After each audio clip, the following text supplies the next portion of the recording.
Sejam todas bem-vindas e todos bem-vindos a essa segunda aula. Então, a aula de ontem foi a mais difícil para vocês. Também para mim, mas para vocês, porque introduzi muitos termos técnicos e agora a segunda, terceira, quarta aula vão ser menos carregadas de terminologia. Então, para lembrar, ontem tentei definir o que é uma teoria científica e procurei mostrar que uma concepção mais aceitável de uma teoria científica seria a concepção sintética. Isto é, que uma teoria é uma classe de modelos, certo? Mas também inclui proposições que tornam verdadeiros esses modelos.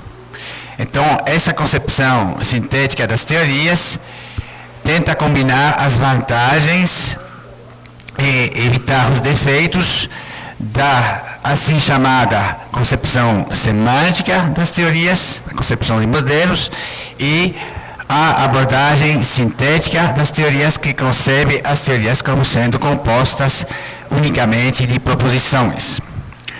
Ok? E uma teoria também pretende ser uma boa teoria científica, pretende ser empiricamente adequada, quer dizer que contém modelos, subestruturas teóricas de modelos teóricos que sejam homomorfas a estruturas perceptivas e modelos de dados. Então, essa é uma concepção mais técnica de que é uma teoria científica. Ok? Também, além de ser empiricamente adequada, uma teoria tem que ser explicativa, explicar os fenômenos, certo? Agora,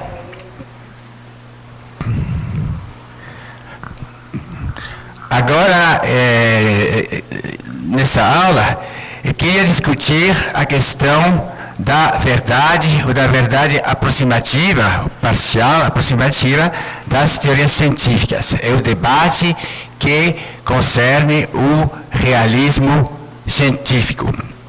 Então, eu vou tentar defender uma concepção realista das teorias e examinar as objeções que foram levantadas, responder a essas objeções que foram levantadas pelos antirrealistas, aqueles que pensam que nós não temos boas razões de acreditar que as nossas melhores teorias científicas sejam, pelo menos, parcialmente e aproximativamente verdadeiras. Então, a organização da aula de hoje é a seguinte. Em primeiro lugar, vou discutir a assim chamada objeção da perda da realidade.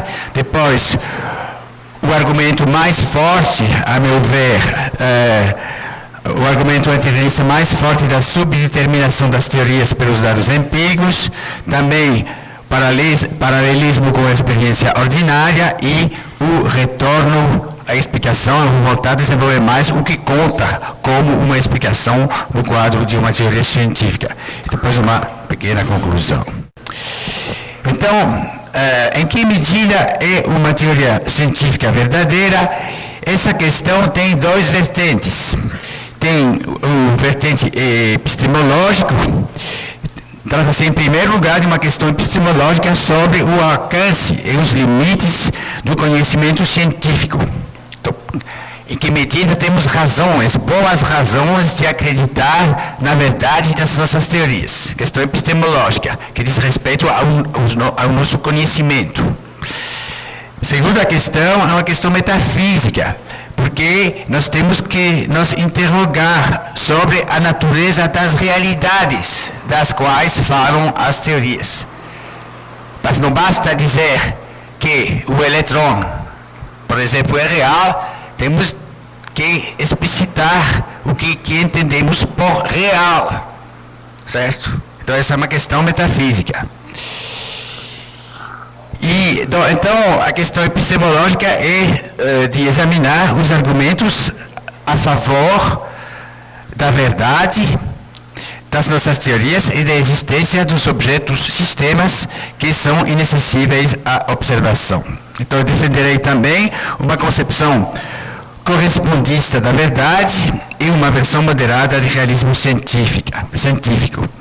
Agora, segundo a concepção sintética das teorias, a problemática do realismo científico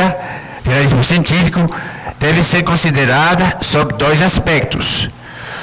Sobre o aspecto semântico e sobre o aspecto sintático. Então, tem duas questões que se colocam aqui. Os modelos representam corretamente certas realidades, sim ou não, e as leis científicas são verdadeiras, sim ou não. Verdadeira, eu não vou voltar a repetir o tempo todo, parcial e aproximadamente verdadeiras. Quando direi verdadeiras, entenderemos sempre verdade em sentido parcial e aproximativo. Bom, voltamos no exemplo do gás, bem conhecido agora de vocês.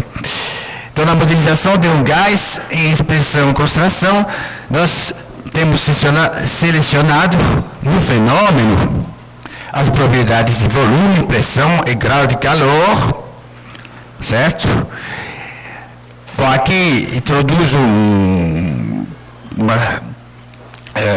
pormenor, é que quando se trata da estrutura perceptiva ou fenomenal, bom, volume, pressão são noções que são próximas a experiências, mas a temperatura é, como falei, uma noção complicada. Então, podemos dizer que tem gases, tem objetos que têm um grau de calor mais elevado ou menos elevado. Então, é isso que a experiência imediata nos proporciona, ao nível perceptivo, fenomenal. Agora, para construir um modelo de dados que possa representar essa estrutura perceptiva, nós temos que usar quantidades medíveis, mais precisas, mensuráveis por instrumentos, isto é, uma pressão quantificável, um volume quantificável, e a noção de grau de calor corresponde à noção mais precisa científica de temperatura. Então temos um modelo de dados que desta vez é aproximativamente satisfaz aproximativamente a fórmula de Boyle-Mariotte-Charles, e eu volto a repetir aqui,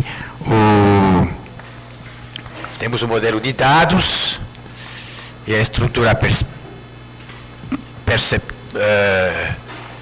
perceptual, certo? E aqui temos o fenômeno.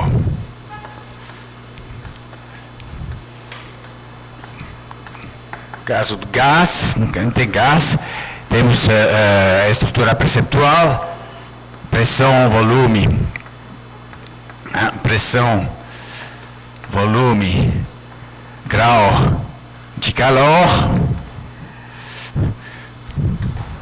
Eu volto a repetir o que falei hoje, mas é para bem, para que vocês bem se percolem, que caia nas suas mentes, que isso é uma coisa fundamental na aproximação sintética das teorias. Então temos aqui pressão, volume e temperatura, certo? E temos um homomorfismo e o modelo de dados representa o representante e aqui temos o representado. Ok? Então, e aqui o fenômeno não é uma estrutura, não é um sistema, certo? Isso é um ponto importante. O fenômeno não é um objeto sistema, o fenômeno é uma totalidade, uma entidade singular. Ok?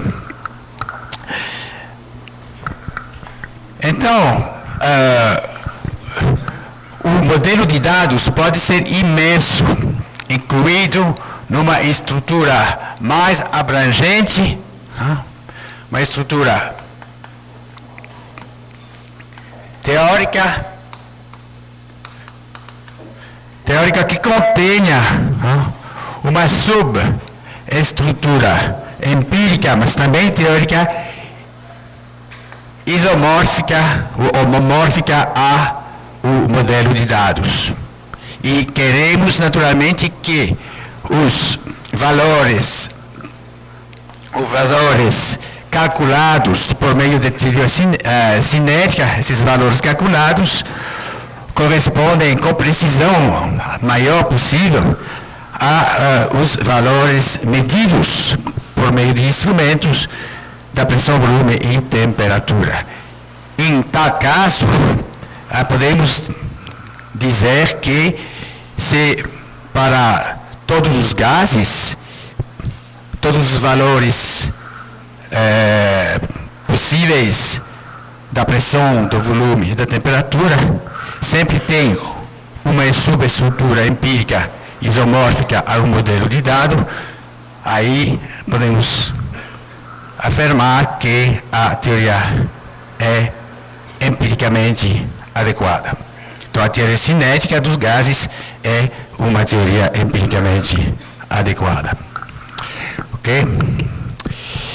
Mas a teoria cinética contém grandezas como a massa.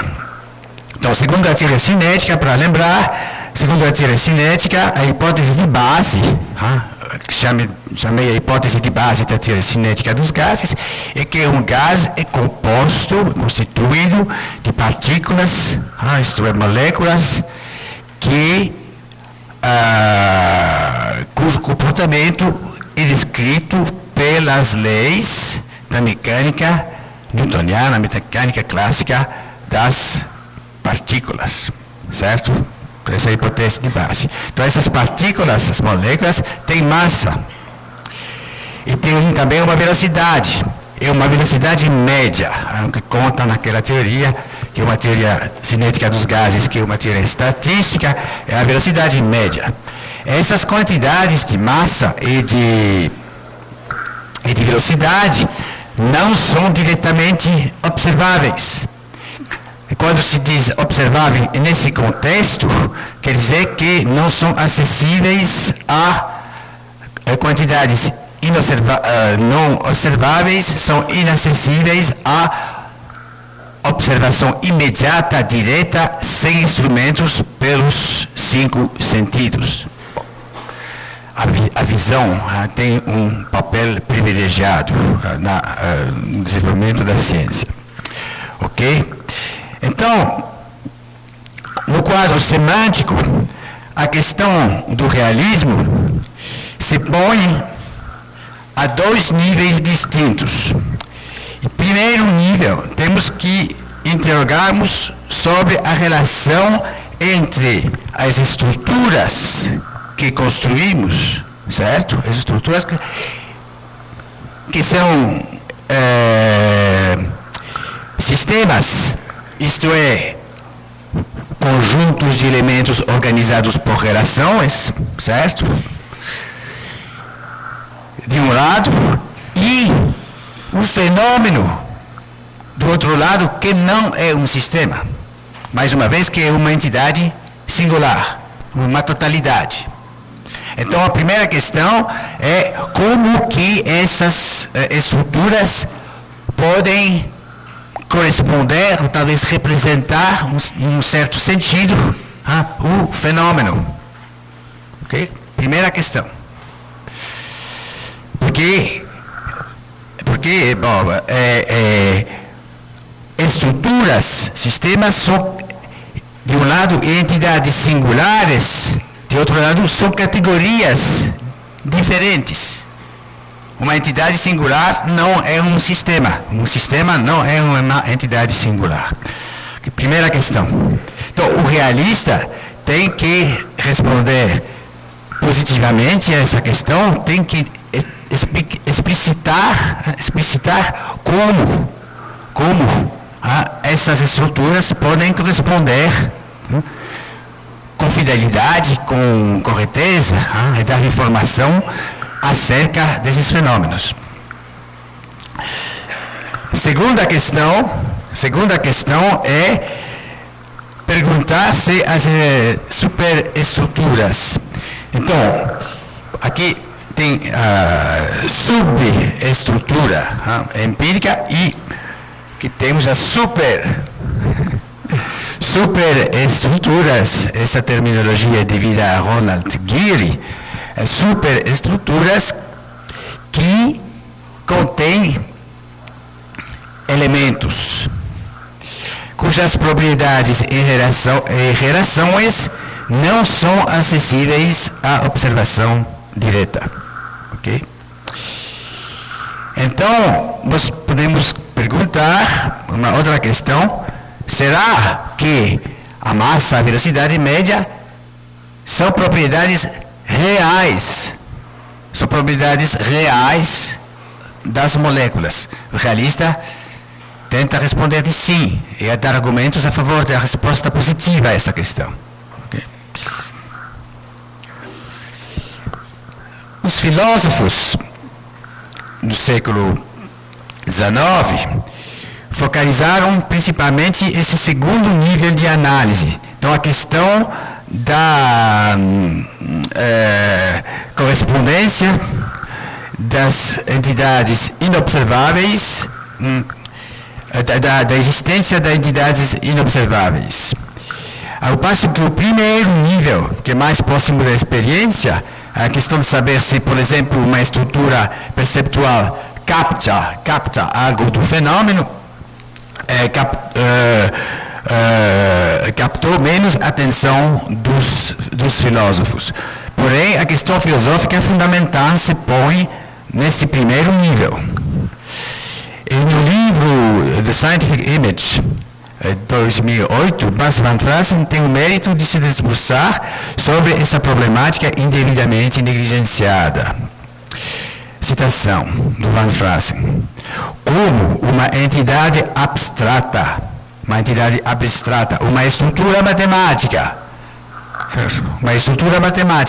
já a estrutura perceptual pode ser considerada como uma estrutura matemática, formal. Como que uma estrutura abstrata pode representar algo que não é abstrato, certo? É um fenômeno. Então, as estruturas são abstraídas dos fenômenos, como vimos. Como que algo que é abstrato, formal, matemático, pode representar algo que não é abstrato? Okay. Uma coisa que não é abstrata, uma coisa na natureza. E essa objeção, ele chama de objeção da perda de realidade. The loss of reality objection. É um problema central da filosofia moderna e também, eu acho, da filosofia contemporânea. Conhecer para muitos filósofos ainda e também inconscientemente para eles conhecer e representar, okay? Construir representações. Então, conhecemos algo quando temos sucedido em representá-lo corretamente. Conhecer e representar. Então, esse modo de conceber o conhecimento é típico da ciência moderna, mas mais geralmente do pensamento moderno. Pensamento moderno, no sentido filosófico, quer dizer, o sentido da época moderna, a época de Galileu, de Descartes, de Hobbes, de Boyle, etc. Então, como que podemos, se a nossa concepção do conhecimento, que não é a minha, mas vamos ver, se a nossa concepção do conhecimento, se conhecer é representar, se coloca a questão da justificação, como que podemos justificar a correteza, a fidelidade das nossas representações ao que representamos. Então, a frase sustenta que uma estrutura matemática pode representar um fenômeno. Ele diz isso, mas vamos ver em que sentido exatamente. Uma estrutura matemática que não é, e voltaremos a falar sobre isso, completamente abstrata nesse caso, porque nós temos que dizer o que é a pressão, o volume, etc. E dizer, isso corresponde a algo que extraímos no fenômeno. Tudo bem. Bom, me permito discordar com esse ilustre filósofo aqui.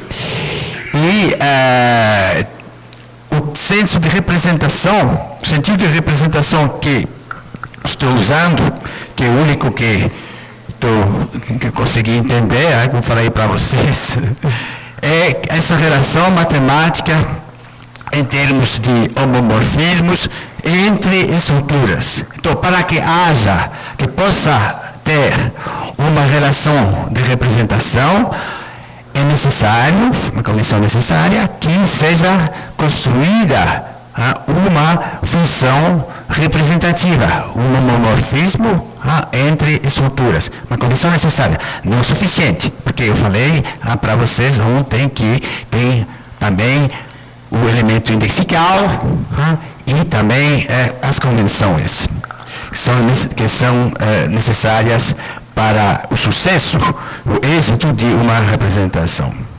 Então, no sentido técnico que eu uso de representação, uma representação pode existir somente na condição que tenham sido construídos homomorfismo entre estruturas.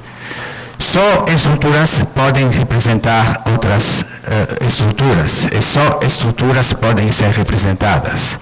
Ok? Agora, o filósofo não é um policial, certo? Se vocês quiserem continuar a usar a palavra representação em vários contextos, no sentido menos técnico, tudo bem, tudo bem. Mas quando se faz filosofia, é importante definir o mais precisamente possível os termos que nós usamos, para poder realmente entender melhor os problemas, colocar as questões, as perguntas de um modo mais preciso possível. Então o filósofo tenta fazer perguntas e formular essas perguntas de modo mais preciso possível e também tentar dar respostas a essas perguntas, certo? Filosofia não é só fazer perguntas, você ouve essas vezes, é importante fazer, sim, importante, claro, porque se não tem perguntas, também não tem respostas. Mas também é importante tentar dar respostas às perguntas e, para tanto, é necessário que as perguntas sejam formuladas de modo mais preciso possível. Então, nesse caso, a pergunta que nós colocamos, qual é a relação entre essas estruturas matemáticas e algo que não é abstrato, que é algo na natureza, como diz Van Fraassen. Mas, naturalmente, nós construímos representações para ter informações preciosas acerca dos fenômenos, como é isso possível. Então, aqui nós temos que sair da concepção estritamente semântica, da abordagem por modelos das teorias e insistir na importância de proposições verdadeiras. proposições verdadeiras acerca dos fenômenos. Então, quando temos um gás dado na percepção como entidade singular, ok? Abstração, nós consideramos esse gás como um sistema e abstraímos certas propriedades como volume. E tem uma afirmação, podemos afirmar, esse gás tem um certo volume. Tem essa propriedade de ter um volume.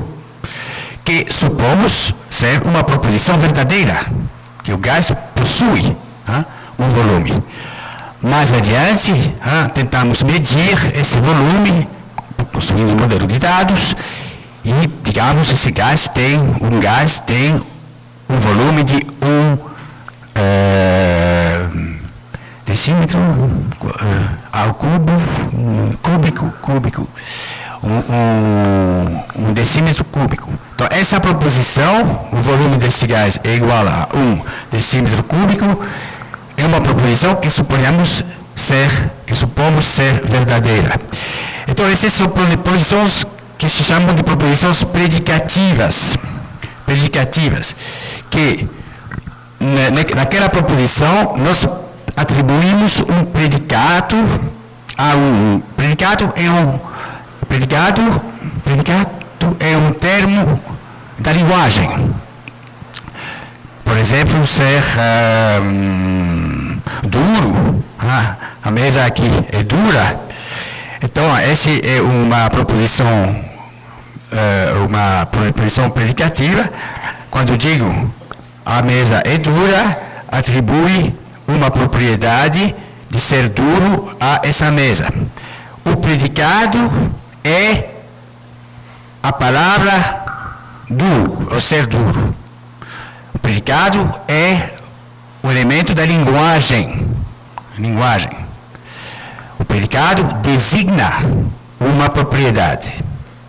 Então, estritamente falado, uma propriedade não é um predicado. O predicado pertence à linguagem, palavra, duro, hard em inglês, mas hard e duro designam a mesma propriedade, okay, do mundo, certo? Então é importante distinguir a linguagem da realidade, isto é, os termos de um enunciado e aquilo que é denotado ou referido por esses termos, ok?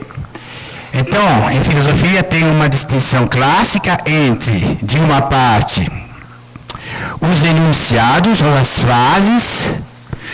A mesa é dura, entre aspas, essa é uma frase.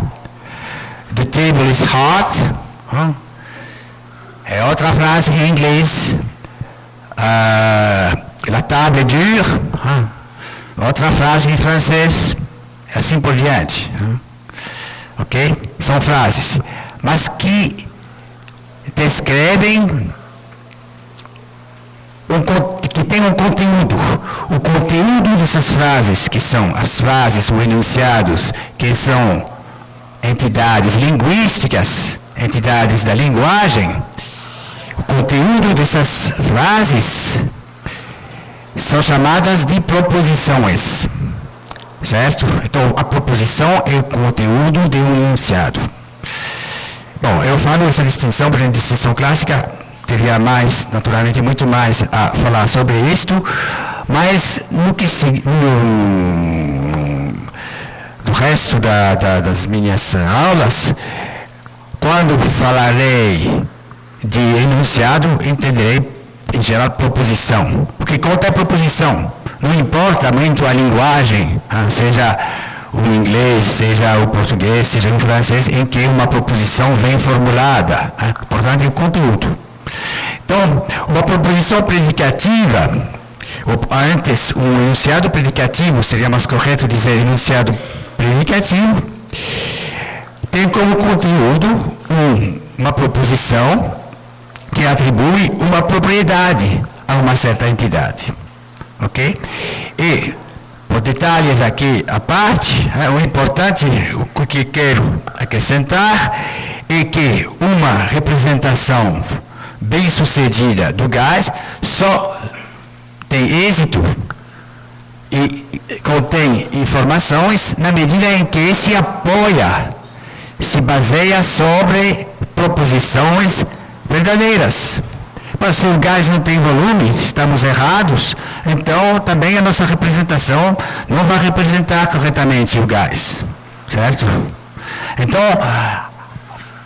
a concepção sintática das teorias insiste que diz que as teorias são conjuntos de proposições. Então tem que levar em conta as proposições. É isso que permite, como vamos ver, resolver o problema colocado por Van Fraassen, a objeção da perda da realidade. Bom, então, quando essas proposições predicativas não são representações. Não são representações. Quando digo que a mesa é dura, não represento o predicado, a propriedade que corresponde a esse predicado não é uma representação que corresponde de uma certa maneira à mesa. Okay? Uma proposição predicativa não é uma representação. Então, quando atribuo a uma entidade uma propriedade denotada por um termo predicativo, não represento essa entidade como possuindo uma propriedade. Não descrevo uma relação de representação entre uma propriedade de um lado, ok? Talvez o que os filósofos modernos pensavam que a representação era uma ideia. Uma ideia, isto é, algo na minha mente, certo?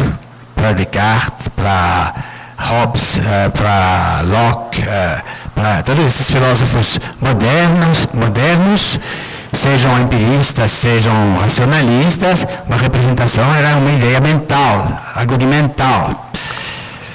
Esse tipo de psicologismo que se chama, esse modo de conceber representação foi criticado por muitos filósofos e hoje em dia poucos acreditam ainda nessa noção de imagem ou representação no sentido psicológico na minha mente.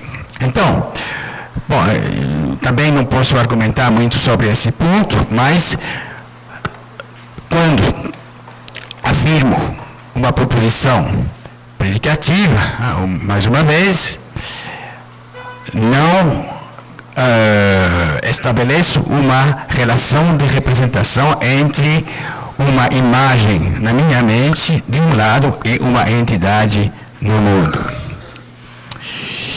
Então, quando afirmo uma proposição, que é o conteúdo de significação do enunciado, como acabei de explicar, e quando efetuo um juízo predicativo, o juízo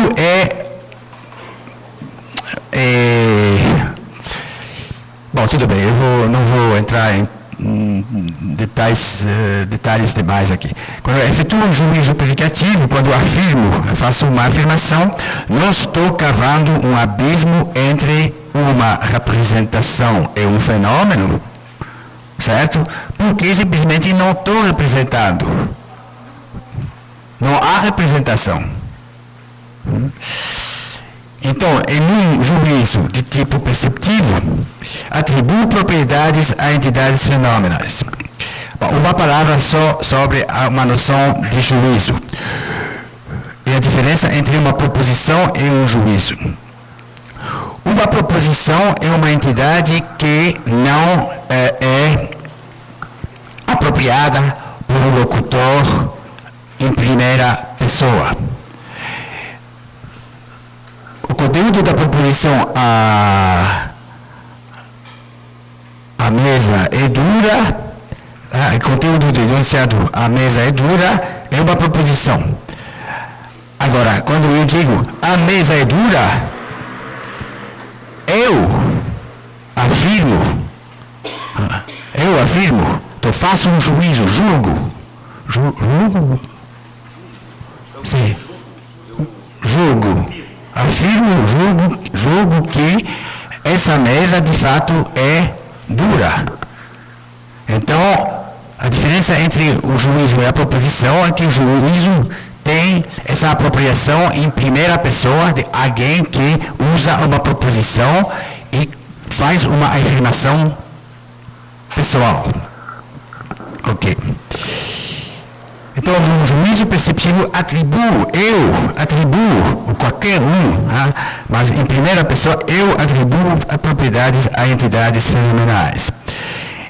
E o procedimento representacional, certo? Todas essas bonitas construções das quais vocês gostam, eu espero, as construções dessas estruturas, modelos, etc., tem como ponto de partida certas entidades fenomenais singulares, holísticas e certas propriedades observadas, que se supõem efetivamente pertencerem àquelas entidades. Eu julgo que essas propriedades pertencem ao fenômeno. É a partir disso, é só a partir disso que nossa atividade representacional pode levantar seu voo e nos conduzir à construção de estruturas e de relações representativas entre elas. Então, o êxito de nossa atividade representacional repousa de maneira crucial sobre a verdade de certas proposições, de certos juízos.